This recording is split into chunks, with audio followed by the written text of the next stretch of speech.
Jared Kushner's biggest private equity win to date is an Israeli business he tried to buy more than a decade ago. In 2014, Kushner was 33 and the CEO of Kushner Companies, the New York City-based real estate firm co-founded by his father and grandfather. In search of new investments, he targeted Israeli insurance and financial services firm Phoenix. Kushner entered into a preliminary agreement to buy 47% of the company's shares, financed in part by a loan from the seller. It all looked promising for a while. But regulatory hurdles soon proved too much, and the bid fell through. 10 years later, he got a second chance. Through Affinity Partners, the private equity firm he founded in early 2021, he has spent roughly $250 million buying nearly 10% of Phoenix's stock as of July 2024. One of Affinity's biggest bets to date, it's also the firm's best investment, with Kushner boasting that it has already yielded a more than 9-fold return. Thanks in part to such bets, as well as his knack for raising funds from high-profile Middle Eastern backers, Kushner is now a billionaire.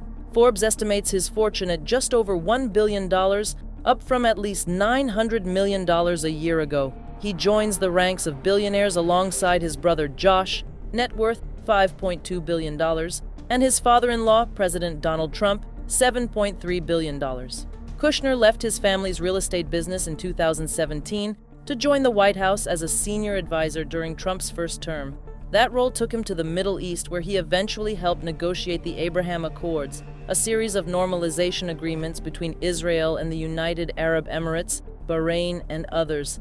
In January 2021, the same month Trump left the White House, Kushner founded Affinity Partners in the Miami suburb of Sunny Isles Beach. In total, he has raised $4.6 billion, including $1.5 billion last year from two of his previous backers, Qatar's Sovereign Wealth Fund and Abu Dhabi-based Lunate, part of the royal group of Emirati King Sheikh Tahnoon. Kushner owns 100% of Affinity, which Forbes currently values at $215 million, up from $170 million in October.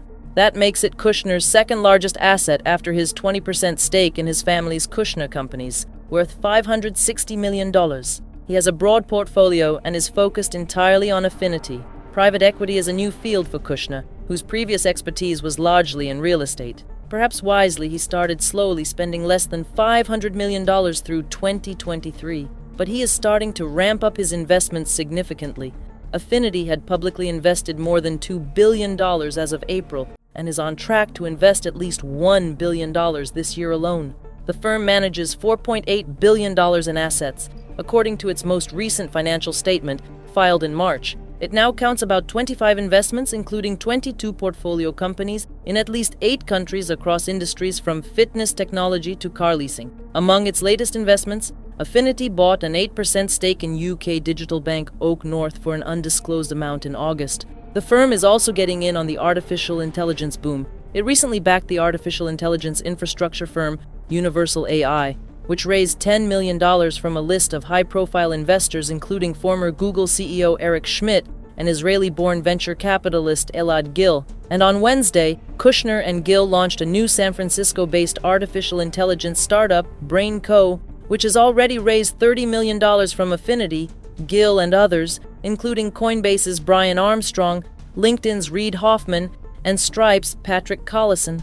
Most of Affinity's investors came through connections Kushner made while serving in the White House. Affinity's backers pay about $60 million a year in fees. The success of the firm's portfolio will be determined largely over the long term. While the standard life cycle of a private equity fund is about 10 years, Affinity's first fund will stretch to 13 years. Still, there are some clear early winners. One of them is QXO, a building products distribution firm founded by Brad Jacobs, who has already built $8 billion companies.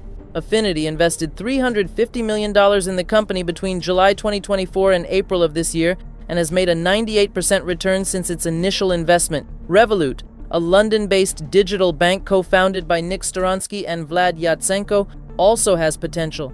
Affinity invested in August 2024 at a valuation of $45 billion. Revolut is said to have launched a second share sale that values the firm at $75 billion, which would mark a 67% return in just over a year. And one of the first firms Kushner backed, the Dubai-based classifieds platform, is said to be looking to go public. Then there's Phoenix, one of the first Israeli insurers to expand into private lending and asset management. Kushner began considering attacking Phoenix again in 2022, before the Hamas attack on October 7, 2023, devastated the region. At the time, he believed the stock market had undervalued the firm because it traded as a straight insurance company rather than the fee-generating business it had been in. Phoenix manages about $170 billion in assets. Kushner calls it Israel's JP Morgan. Since then, the market has come around to his perspective. Phoenix's share price has nearly tripled, but Kushner has multiplied his profits using leverage, meaning his capital is now worth 9 times what he originally invested. Kushner has no official role in Phoenix, but maintains what he calls a very active dialogue with the company. He meets with them every few weeks, more often than other Phoenix backers, to discuss company updates, market trends, and ideas for connecting with investors and asset managers. Not all of Kushner's bets have been successful. Mosaic, a California-based lender for residential solar projects that Affinity backed through 2022, filed for Chapter 11 bankruptcy in June, and his planned $500 million luxury development on the site of the former Yugoslav army headquarters in the Serbian capital of Belgrade, which will include a Trump-branded hotel and 3 luxury towers developed in partnership with Dubai-based billionaire developer Mohammed Alabar, hit a snag in May. The site was bombed by NATO in 1999, and its ruins were designated a cultural heritage site. Local prosecutors announced that a cultural official had forged a key document that allowed the government to rescind the site's heritage status. Looking ahead, Affinity continues to seek deals. For example, Kushner is still planning to invest money in an undisclosed Mexican infrastructure company, a move that has been delayed by Trump's tariffs. He is pushing for the firm to buy more American equipment before committing. Nearly 5 years into Affinity, Kushner is still a minor figure in the private equity world. Despite scoring some wins, it's still too early to determine the success of the firm's portfolio in an industry that measures returns over a decade, but that hasn't discouraged wealthy Middle Eastern investors from pouring more money into its funds. If this continues, his investment history may not matter much to his earnings.